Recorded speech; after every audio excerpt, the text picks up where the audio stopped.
우리 저희 계신 분들 한번 문 안 하고 말씀 앞으로 나아가겠습니다. 인사하실 때 하나님의 은혜가 충만한 한 해가 되시기를 축복합니다. 서로 인사하겠습니다. 하나님의 은혜가 충만한 한 해가 되시기를 축복합니다.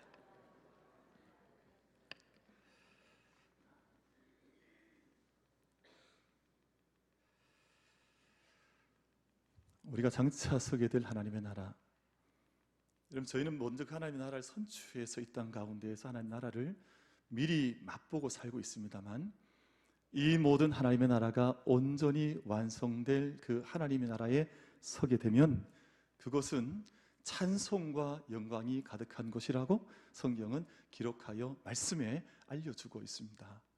우리가 장차 서게 될 그 나라에 가게 되면 하나님의 찬송이 정말 충만한, 이걸 인간의 말로는 형용할 수 없겠습니다만 충만한 하나님 나라에 우리가 서는 것이기 때문에 요한계시록 14장 말씀에 오면 사도 요한께서는 그 하늘 영광의 찬송에 먼저 그의 귀가 열려서 그 자리에 섰던 선적인 경험을 고백을 하여서 들려주고 있습니다. 그 말씀을 보면 그 소리가 얼마나 웅장한지 기록에 따르면, 말씀에 따르면 많은 물소리와도 같고, 많은 물소리와도 같고, 그리고 우레 소리와도 같고, 검은고 소리와도 같은 웅장하고 아름다운 소리가 그곳에 울려 퍼진다 하는 것을 사도 요한이 미리 들었던 경험을 우리 가운데 계시록 말씀에서 들려주고 있습니다.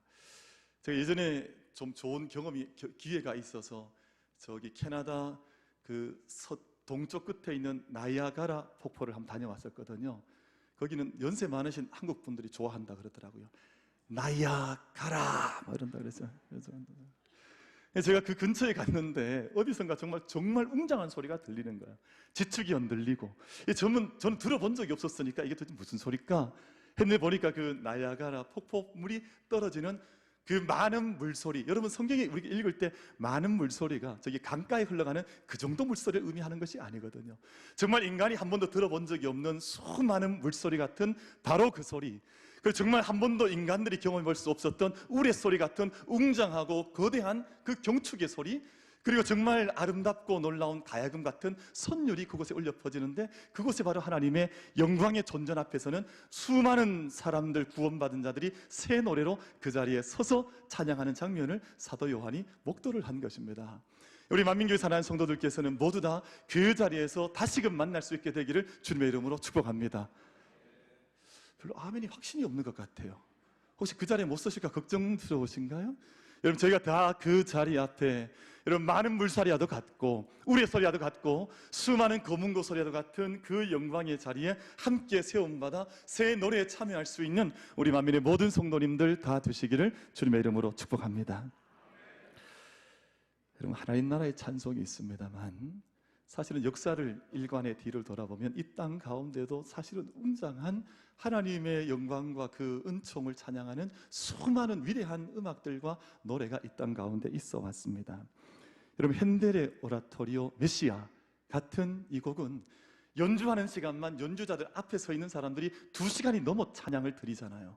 우리 오늘 시온찬양대 약 5분 정도 찬양을 드렸습니다만, 핸델의 오라토리오는 예수 그리스도의 탄생, 예수님의 순환과 고난, 예수님의 부활과 영원한 하나님의 나라에 대한 찬송을 2시간 넘어서 함께 그 자리에 서서 그 메시아 찬양을 드릴 때, 1700년대에 처음 이것이 그 영국에서 처음 초연이 될 때 이 찬양에 참여했던 영국 국왕이 가만 앉아있지를 못해서 그 자리에 벌떡 일어서서 이 찬양을 드렸다는 것 아니에요.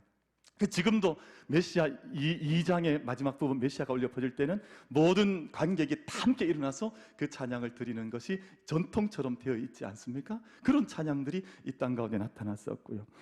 여러분, 음악의 아버지라고 부름받는 바흐는 영광이 넘치는 찬양을 드렸었는데요. 제가 오늘 새벽 일찍 일어나서 이 찬양 한번 들었고 왔는데요.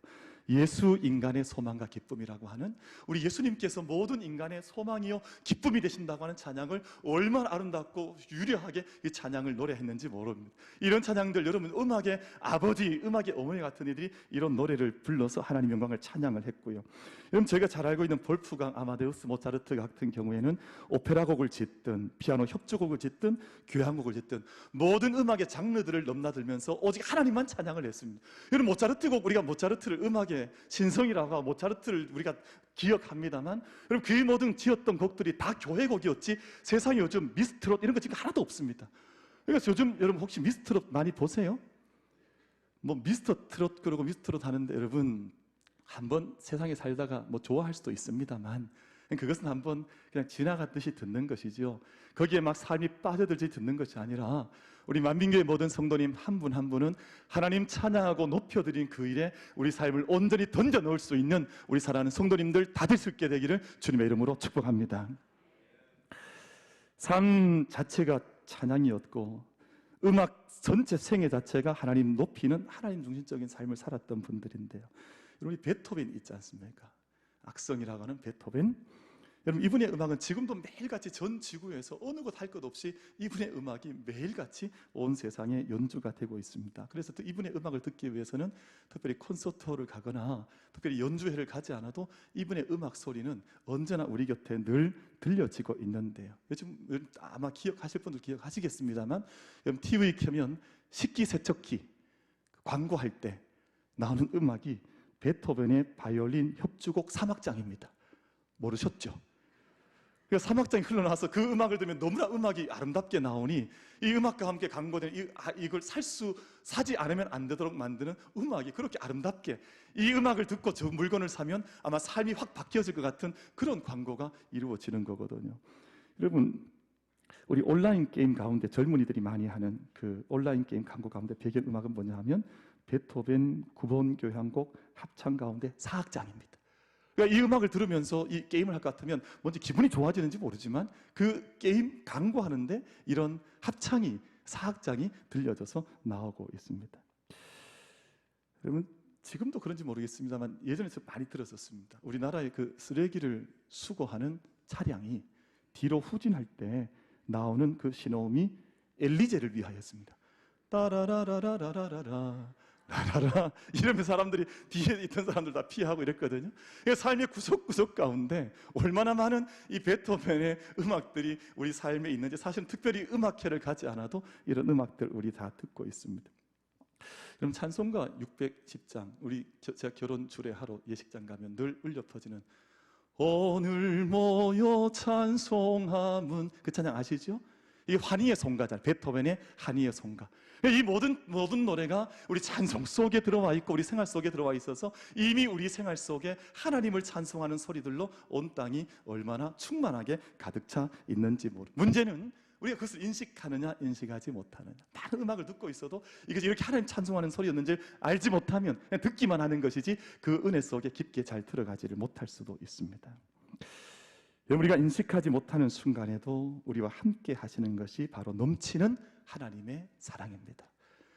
이것을 인식하느냐, 이 음악을 듣고도 아느냐 알지 못하느냐가 나뉘어지는 것처럼 수많은 넘치는 하나님의 사랑 안에 거함에도 불구하고 어떤 일이 사랑을 가슴 절절하게 새기며 살아가는 사람이 있고 마치 이 모든 하나님의 사랑의 음악의 세계 같은 은총의 세계를 그냥 눈 감고 지나가듯이 어둡게 살아가는 사람들도 이 땅에 얼마나 많은지 모릅니다.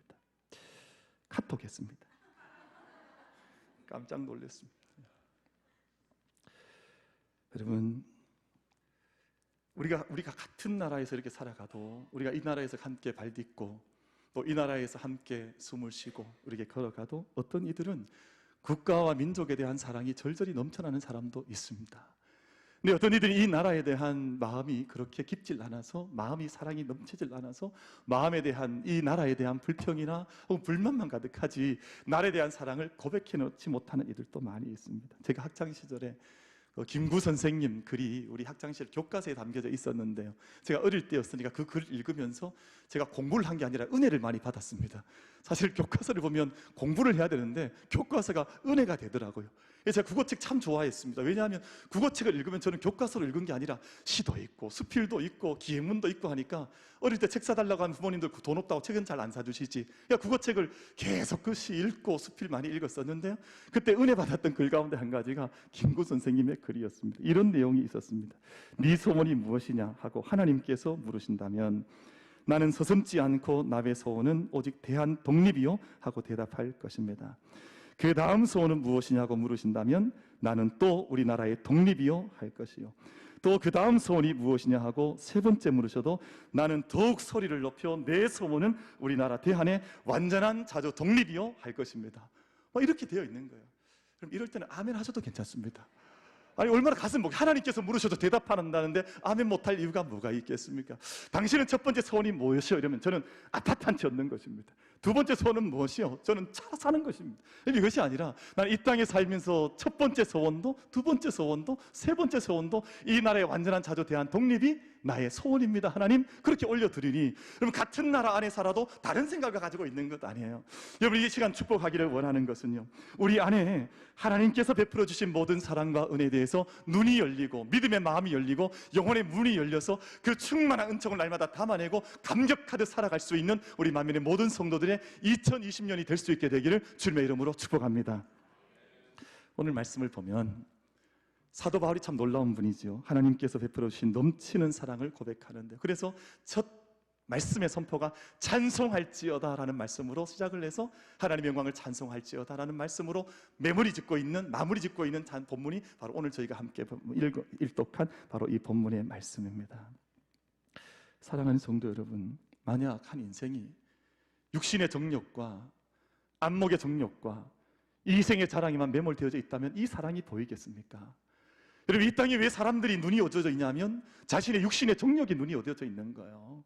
그럼 자기 안목의 정욕에 눈이 어두워져 자기가 보고 싶은 것만 보고 있고 이생의 자랑에 빠져 있으니 하나님의 사랑을 볼 수 있는 눈이 열려져 있지 않은데, 오늘 사도 바울은 자기의 인생에서 완전히 하나님의 회심을 경험하고 난 후에 찬송하리로다, 하나님의 놀라운 수많은 은총과 복을 내가 받았으니 나는 이 찬송의 자리에 나아간다, 사도 바울이 그렇게 고백을 해 들려주고 있습니다. 여러분, 이 수많은 은혜를 받았는데 이것을 어떻게 다 표현할 수가 있겠어요? 다 표현할 수가 없으니 오늘 말씀에서는 가장 대표적인 몇 가지 하나님의 선택과 하나님의 여정과 하나님의 영광에 참여하게 하신 것을 오늘 말씀을 통해서 사도 바울이 선포하고 편지를 통해서 편지글을 주고 있는데, 여러분 우리도 그렇습니다. 여러분, FN 레만이라고 하는 분이 참 위대한 찬송을 지어서 우리 가운데 들려서 우리가 믿음의 유산으로 받고 있는데요, 그 크신 하나님의 사랑, 다 아시죠? 예전엔 찬송 404장에 들어와 있다, 지금은 개정되면서 304장에 들어와 있는데, 그 레만이라고 하는 분이 그렇게 고백을 하죠. 하나님의 사랑은 다 형용할 수도 없다. 내가 받은 하나님의 사랑을 일일이 낱낱이 말하려고 하면 하나님의 사랑을 내가 말할 너무 많으니 내가 이거 다 인간의 말로는 형용할 길이 없고, 내가 하늘을 두루마리 삼고 바다를 먹물 삼아서 하나님 사랑을 다 기록하려고 해도 이 사랑 내가 다 기록할 길이 없다, 그렇게 고백을 하고 이 찬송시를 적었거든요. 근데 어떤 분들은 그래요. 만나봐서 하나님 은혜 받은 것 있습니까? 그럼 한 10분 생각하더라고요. 도대체 내가 받은 은혜가 뭔지, 사랑이 뭔지, 영적인 눈이 어두워져 있어서 자기의 받은 은혜 앞에 눈이 까막눈이 되어져 있어서 볼 줄 알지 못하는 것이잖아요. 그러니까 우리가 몇 번 곳이 오면 이것도 받은 거. 그래서 제가 한 번씩 젊은 친구들 결혼하겠다고 오면 당신이 저 남자 청년한테 받은 사랑이 뭐냐 이러면 한참 생각하는 부분은 결혼 다시 생각해보라 그럽니다. 그렇게 해서 결혼 생활을 어떻게 하겠어요, 여러분? 안 그렇습니까? 그 내가 받은 사랑과 은혜가 너무 커서 지금도 내어놓을 것이 있으면 감사하고 찬양하고 그 사랑 은혜 가운데 살아, 그렇게 해가 하나님 은혜를 노래할 수 있어야 이게 믿음의 생활이잖아요. 여러분, 올 한 해 우리 모두에게 하나님의 사랑에 대한 믿음의 고백이 넘치는 분출하는 은혜를 함께 살아갈 수 있는 우리 만민의 모든 성도님들의 믿음의 자리와 걸음들이 다 될 수 있게 되기를 주님의 이름으로 축복합니다. 그래서 우리가 필요한 것이 하나님 사랑에 대한 확신입니다. 확신. 여러분, 시험을 칠 때도 확신이 없으면, 시험 문제를 바라봤는데, 여러분 이 시험 공부를 많이 한 친구들은 시험 문제를 받으면 확신 속에 문제를 탁탁탁 풀어가잖아요. 그래서 순서대로 그냥 쫙 풀고 덮고 나오는데, 공부가 잘 되어 있지 않으면 1번 문제 객관식으로 받았는데 그때부터 확신이 없는 거예요. 처음에 보니까 답이 1번 같대요. 체크했는데 다음 문제 풀려다 보니까 그때 의심이 들어오는 거예요. 이게 아닌갑다. 그래서 3번으로 바꿨습니다. 시험 다 치고 나왔는데 정답이 몇 번이에요? 1번입니다. 그러니까 마음속에 확신이 없으니까 시험을 이건 운으로 치는 거지 자기 실력으로 치는 확신이 없는 거예요. 그건 얼마나 불행한 것입니까? 여러분, 김구 선생께서 그런 말씀하셨더라고요. 의심하는 사람이면 쓰지를 말고 쓰는 사람이라면 의심하지 말아라. 우리가 삶 가운데 얼마나 많이 의심하니까요, 그 가운데 능력도 나타나지 않고 늘 염려하고 초조하고 불안하고 어두워지고, 그런 인생들을 이 땅에 얼마나 많은 사람들이 살아갑니까? 우리 믿음의 사람이란 그런 사람들 아니고요, 내 마음에 주신 하나님에 대한 확신, 하나님에 대한 믿음, 믿어버릴 수 있는 은혜가 우리 가운데 임할 수 있게 되기를 주님의 이름으로 축복합니다. 그래서 제가 저한테 한 번씩 오는 분들이 저 하나님의 사랑을 믿을 수가 없다, 하나님의 말씀을 못 믿는다. 그럼 제가 마음속으로 그렇게 못 믿겠으면 그냥 믿어버리십시오. 뭐 그렇게 못 믿냐, 그런 평생 못 믿다 하나님 어떻게 하겠어요, 여러분? 우리 만민의 사랑하는 성도들께서는 언제나 믿음의 확신, 하나님 나를 사랑하셨다고 하는 그 확신과 온전한 고백 속에 온전히 거할 수 있는 우리 모두가 다 될 수 있게 되기를 주님의 이름으로 축복합니다. 하나님 사랑에 대한 확신, 그 확신에서 흘러나오는 충만한 영광의 찬송, 이것도 우리들 가운데 있어야 하지 않겠습니까? 제가 어릴 때 경험했던 것인데요, 저 어릴 때 저희 부모님들 이렇게 시골에서 자라는데 저희 고모님들이 많았거든요. 고모님들이 한 5분 계시는데 저 어릴 때 폭탄 선언을 들었습니다. 저희 고모님들이 저한테 뭐라 그런 거 아니, 어느 날 갑자기 야 영근아, 니는 엄마 아빠한테 태어난 게 아니라 저기 동네 앞에 다리에서 주워왔다 그러더라고요. 제가 막 얼마나 놀랐는지 그때 듣고는 저는 그날 좀 고민했습니다. 내가 정말 다리에서 주워왔는가. 근데 나중에 이제 자라면서 이게 그게 아니라 어른들이 한번 아이들 이제 농한다고 놀리기도 하고 그렇게 하는 거죠. 근데 여러분, 만약 어떤 사람이 어릴 때 들었던 그 말 한마디 듣고는 평생 자라면서 한 번씩 이제 엄마 아빠한테 달려가는 거죠. 어머니, 저를 다리에서 주워오셨습니까? 또 한 번 또 잘 살다가 또 한 번 또 아버지한테 아버지, 제가 다리에서 주워준 아들입니까? 이렇게 물으면 어머니 아버지가 복장이 터지지 않겠습니까? 네가 내 아들인데 이제 그걸 깨달을 만도 한데 매일 믿음 없다 그러고 매일 의심한다 그러고 매일 뭐 여기저기 찾아다니면서 내가 다리에서 주워왔느냐 이거 묻고 자꾸 믿음 생활하면 하나님 아버지께서 어떻게 기뻐하시겠어요, 여러분? 여러분, 사도 바울은 확신에 찼던 사람이거든요. 그래서 사도 바울의 가장 큰 그 믿음의 걸음을 우리가 배울 것 한 가지가 있는데요, 확신 가운데 졌던 그 말씀 우리 가운데 들려준 적이 있습니다. 로마서 8장 38절 39절 말씀을 보면 내가 확신하노니 사망이나 생명이나 천사들이나 권세자들이나 현재일이나 장래일이나 능력이나 높음이나 깊음이나 그 어떤 다른 피조물일지라도 우리 주 그리스도 예수 안에 있는 하나님의 사랑에서 끊을 수 없으리라. 여러분, 이 말씀을 확신했습니다. 여러분, 올 한해 우리가 어떤 삶의 자리에 가든지 간에 하나님에 대한 사랑 안에 넉넉히 확신할 수 있는 그 믿음의 걸음으로 2020년을 걸어갈 수 있는 우리 모든 복된 사랑하는 성도들의 믿음의 걸음들 다 될 수 있게 되기를 주님의 이름으로 축복합니다. 그래서 오늘 말씀의 시작은 찬송하리로다. 하나님 일어난 사랑을 받았으니 그 사랑 앞에 찬송으로 오늘 말씀이 시작되면서 은혜와 영광을 찬송으로 시작하고 은혜와 영광을 찬송으로 마치는 본문이 에베소서 3장 1장 3절 6절 사이에 기록된 오늘 본문의 말씀입니다. 그래서 오늘 말씀 가운데 세 가지 말씀을 함께 좀 더 묵상하려고 합니다. 하나님께서 사도 바울이 왜 이렇게 큰 찬송을 하나님께 나아갔던가에 대한 말씀이 오늘 4절, 5절, 6절에 각 절에서 말씀하고 있기에 하나님께서 오늘 우리 3절 말씀에서 말씀한 것처럼 그리스도 안에서 하늘에 속한 모든 신령한 복을 우리에게 주셨는데 그 복을 이어지는 4절, 5절, 6절 말씀에서 설명을 해서 들려주고 있습니다. 그래서 한 가지씩 잠시 묵상을 하려고 하면 첫 번째는 예수 그리스도 안에서 우리를 선택하셔서 우리 하여금 거룩하고 흠이 없는 자로 살아가도록 우리를 불러주셨다 하는 이유 때문에 사도 바울의 찬송이 울려 퍼지고 있습니다. 여러분, 부름받은 성도들에게 있어서 거룩한 삶은 선택이 아니라 필수입니다.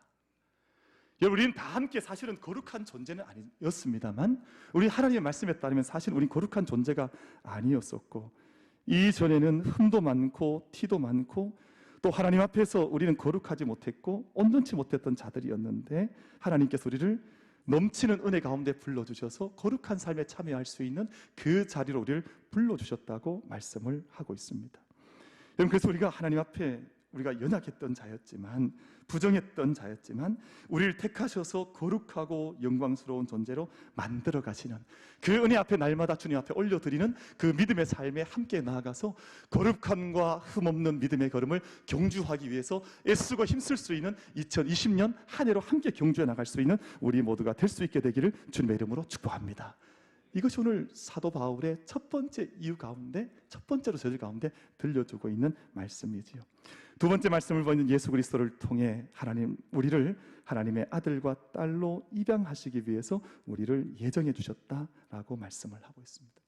여러분, 말씀에서는 우리를 원래 하나님의 아들, 딸로 말씀하지 않습니다. 우리를 불순종의 아들이었고 또 진노의 자녀였는데 이제는 예수 그리스도 안에서 예수 그리스도를 통해서 우리가 예정함을 입어서 하나님의 아들이 되어지고 딸이 되어졌다라고 말씀을 하고 있습니다. 예수 그리스도를 통해서 하나님의 아들로 딸로 삼아주셨다라고 말씀합니다. 여러분 지금 곁에 누가 앉아 계십니까? 여러분 곁에 지금 우리 신권사님 앉아 계시고 그렇습니까? 여러분 우리 곁에 깜짝 놀라셔야 돼요. 저희 곁에 지금 공주와 부마가 앉아 있는 거예요. 내 곁에 하나님의 왕자도 있고 하나님의 공주도 있거든요. 우리 곁에 자매님이면 당신은 하나님의 공주님입니다. 형제님이 계시면 당신은 하나님의 왕자님입니다. 우리 서로 한번 인사 한번 하겠습니다.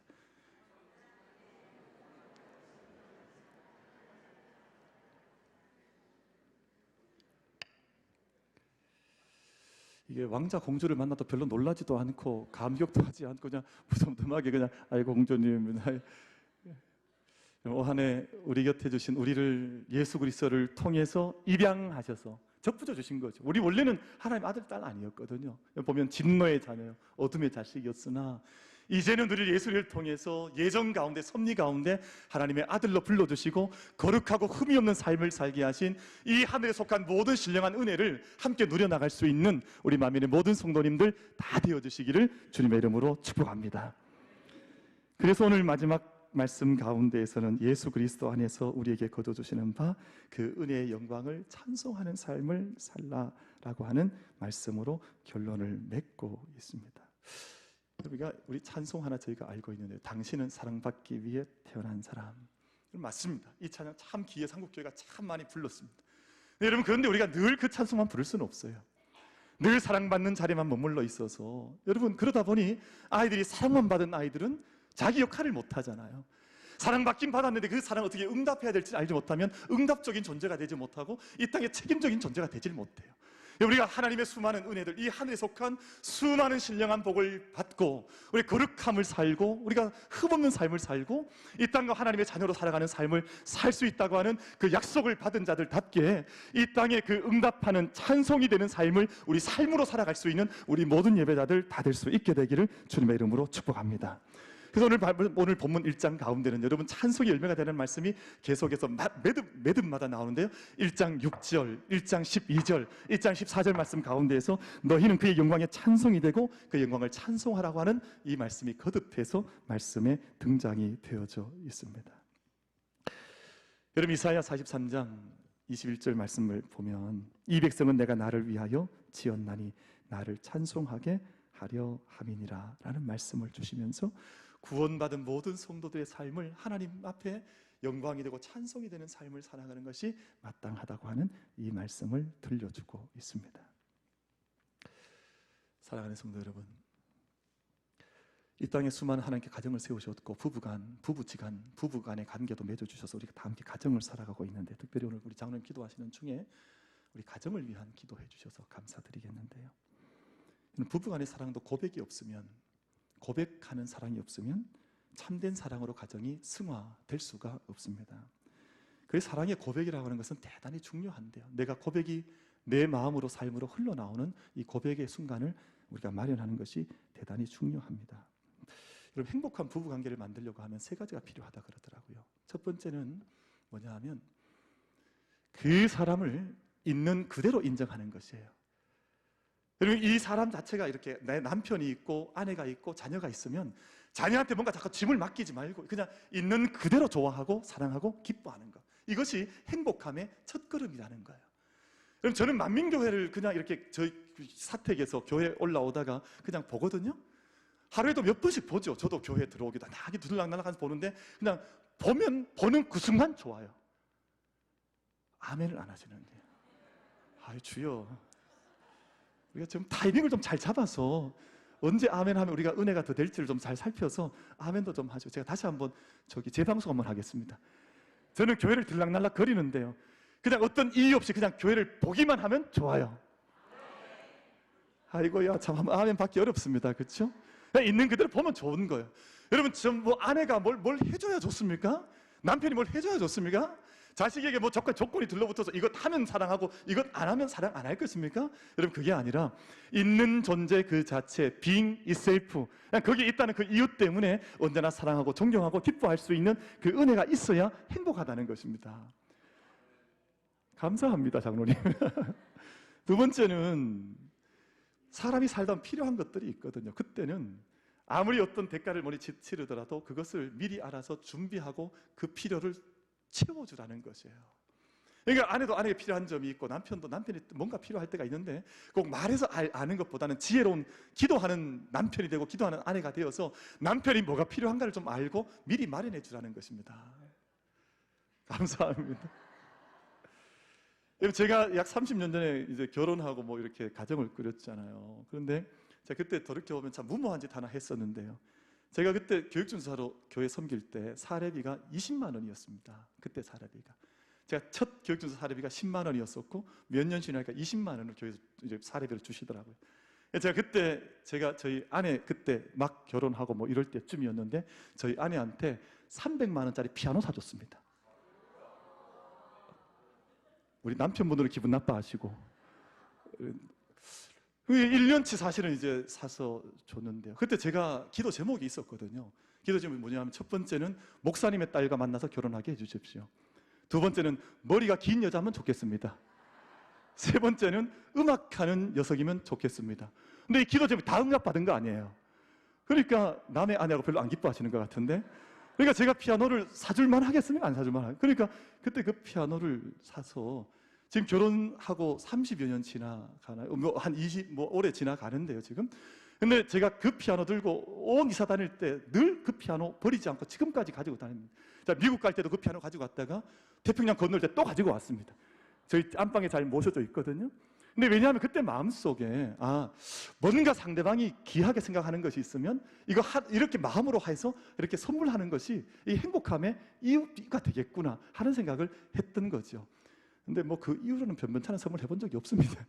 처음이자 마지막으로 해다시피 했던 것 같은데 그게 행복한 삶을 이뤄가는 비결이다. 여러분, 저는 우리 만민교회 가서 갈 때 저는 전기 한 등 정말 아끼는 사람입니다. 교회 저는 목양실 일부 예배 마치고 내려갔다가도 이제 컴퓨터 켰다가도 그냥 올라오지 않습니다. 왜냐하면 짧은 시간에도 전기 아껴야 된다 생각해서 어릴 때부터 배웠으니까 끄고 올라오거든요. 복도 지나올 때도 필요 없는 불은 늘 제가 하루에도 몇 번씩 끕니다. 사실 그렇게 다니는데, 그러나 그럼에도 불구하고 우리 다음 세대들 위해서, 우리 어린 자녀들 위해서 교회가 복음 전환을 위해서는 아낄 것 없이 마음껏 쏟아부어야 그 자리에 하나님의 영광이 나타나게 될 줄로 믿습니다. 우리가 아낄 것은 아끼고 쓸 것은 쓰고, 정말 우리가 생명 위해서 정말 엄청난 투자가 필요하다면 그때는 아낌없이 그 사랑하는 생명을 위해서 써야 그저 하나님의 영광이 나타나지 않겠습니까? 그리고 다음 세대들 위해서, 전도하는 일 위해서, 복음 전하는 일 위해서, 선교하는 일 위해서 우리 온 교회가 늘 마음을 모아서 그 일에 하나님 생명 흘려보낼 수 있어야 온 세상이 함께 더불어 행복해지는 그 일이 이 땅 가운데 나타난다는 것이죠. 또 한 가지는 정말 행복하게 살려는 부부가 되려고 하면 허물과 또 여러 가지 부족함을 덮어줘야 합니다. 그래서 사람이 살면 인간 존재가 결함이 많은 존재인데요. 다 어중이와 떠중이와 만나기도 하고 뭐 이런저런 사람들이 만나서 공동체 이루고 살아가기도 하는데요.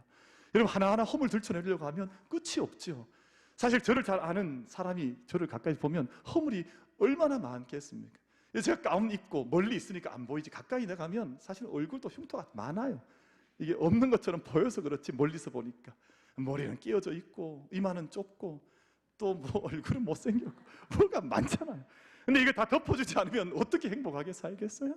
근데 우리가 하나님 앞에서 받은 은혜들을 붙잡고 있는 그 자체를 인정을 하고 또 하나님 앞에서 함께 우리가 중요한 것들은 서로 공급도 해주고 또 허물이 있어도 흠이 있어도 덮어주고 그래야 행복한 가정이 되어지는데, 2020년 우리 한 해 우리 모든 가정들마다 그러한 은혜 안에 걷게 되기를 바랍니다. 또 한 가지 중요한 것이 고백하는 것입니다. 고백. 내가 받은 사랑을 때로는 고맙다 고백도 해야 됩니다. 내 안에 있는 마음의 사랑을 또 흘러내서 고백을 해야 되거든요. 고백하지 않으면 알지를 못하는 거예요. 늘 사랑의 원점의 자리에 돌아가려면 고백을 해야 돼요. 영어에서는 고백한다 그러면 원래 원점의 자리에 돌아온다는 뜻이거든요. 늘 떠나야 하지 않을 그 사랑의 자리에서 고백을 해야 늘 고백해서 그 사랑의 자리를 지켜갈 수 있는 것이죠. 고백이 대단히 중요합니다. 하나님께서 우리 죄를 몰라서 모르셔서 우리가 죄를 고백하라 그러시겠습니까? 아닙니다. 하나님 죄를 다 아시지만 죄를 고백하면 그때 하나님의 은총의 다리가 하나님과 우리 사이에 연결되어서 은총의 다리를 건널 수 있는 거거든요. 그러니까 하나님 죄를 고백하라는 것이고, 하나님 우리 사랑을 알고 계십니다만 고백하고 찬송하라는 것이거든요. 오늘 사도 바울이 외치는 것처럼 찬송하라. 하나님께서 이 모든 하늘에 속한 모든 신령한 복을 우리에게 주셨으니 우리가 찬송하라는 것 아니에요? 그때 그 고백하고 찬송하게 될 때 하나님의 영광과 하나님의 일하심이 그 자리에서 시작되기 때문에 입술을 열어서 찬송하라는 것이거든요. 여러분, 올 한 해 우리가 2020년 은혜의 한 해를 받았습니다. 이 한 해에 우리 마음속에 벙어리 냉가슴 앓듯이 늘 묻어둬서 마음속에만 머물러 있는 우리 믿음 생활이 아니라 온 삶을 하나님께 응답할 수 있는 우리 삶 자체가 찬송이 되어지고 선율이 되어지고 우리 삶 자체가 오케스트라가 되어질 수 있는 그런 믿음의 걸음에 함께 나설 수 있는 우리 모두가 다 될 수 있게 되기를 주님의 이름으로 축복합니다. 기도하겠습니다. 사랑하시는 하나님 아버지, 이미 우리 가운데 넘쳐 흘러는 하나님의